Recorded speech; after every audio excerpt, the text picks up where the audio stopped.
비교는 원래 성립이 안 되는 질문입니다. 혹시 이런 생각 해본 적 있으세요? 똑같이 키웠는데 왜 이렇게 다르지? 같은 학년인데 옆집 애랑 왜 이렇게 차이가 나지? 하지만 이 질문 사실 처음부터 답이 나올 수 없는 질문입니다. 비교라는 것을 한번 살펴볼게요.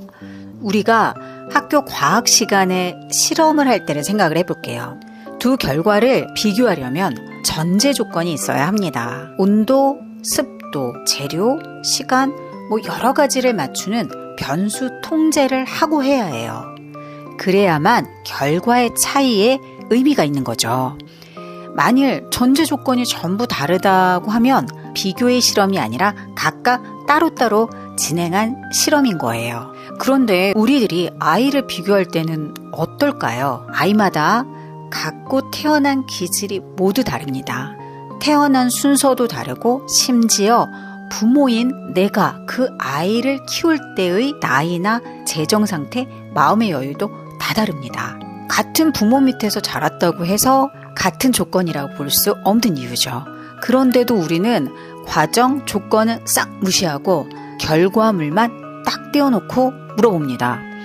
왜 둘이 다를까? 이게 마치 뭐하고 비슷하냐면 냄비 종류도 다르고 불세기도 다르고 심지어 재료도 다 다르게 넣어놓고 왜 두 개의 요리 맛이 다를까라고 고개를 갸웃거리는 거랑 똑같아요.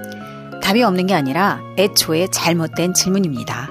기질이 다르고 태어난 순서가 다르고 부모님이 그 시기에 처한 상황이 다르고 형제관계도 다르고 하나도 같은 조건이 없습니다. 그런데도 우리는 왜 자꾸 비교를 할까요? 이유는 간단합니다. 비교가 쉽거든요. 기준이 밖에 있습니다.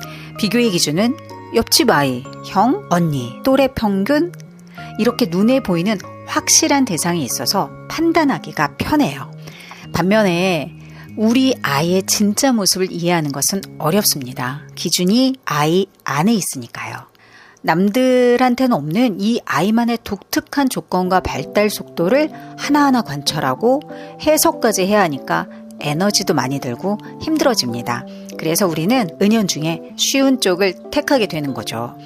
누구보다 늦다, 누구보다 부족하다 하면서 밖에 있는 기준으로 아이를 쉽게 비교, 판단해 버리는 것입니다. 문제가 있어요. 밖에서 가져온 기준으로 아이를 비교하는 순간 정작 우리 아이가 어떤 조건에서 자라고 있는지 안 보인다는 거예요. 비교가 시야를 가려버립니다. 사례를 하나 들어볼게요. 말이 늦은 아이가 있었습니다. 또래보다 거의 한 2년은 늦게 문장을 만들기 시작했어요. 시중에 있는 외부 기준으로 보면 이것은 발달 지연이고 부족함입니다. 하지만 아이의 조건을 자세히 들여다보니 전혀 다른 스토리가 있었어요. 이 아이는 입을 떼기 전부터 주변 사물, 사람을 굉장히 오래 깊이 관찰하는 습관이 있었던 겁니다. 입으로 말하는 것보다 눈으로 세상을 이해하는 발달이 먼저 찾아온 거죠. 이것은 말이 늦은 것이 아니라 그냥 남들과 다른 순서로 발달하고 있었던 겁니다.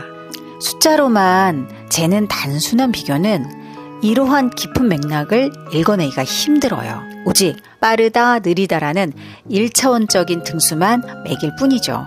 그렇다면 우리가 봐야 하는 것은 무엇일까요? 남과의 비교는 멈추시고 우리 아이의 조건을 먼저 봐야 합니다. 이 아이가 지금 어떤 환경에서 어떤 순서로 어떤 속도로 자라고 있는가죠. 이 질문에는 답이 있습니다. 답이 아이 안에 있기 때문이죠. 밖에 있는 기준을 내려놓는 순간 그때 비로소 우리 아이의 독창적인 조건들이 눈에 들어오기 시작합니다. 지금 혹시 답이 나올 수 없는 질문을 붙잡고 계시진 않으신가요?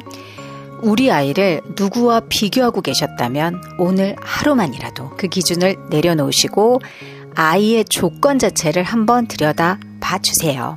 김쌤이 도와드리겠습니다. 여기까지 들어주셔서 감사합니다. 김쌤이었습니다.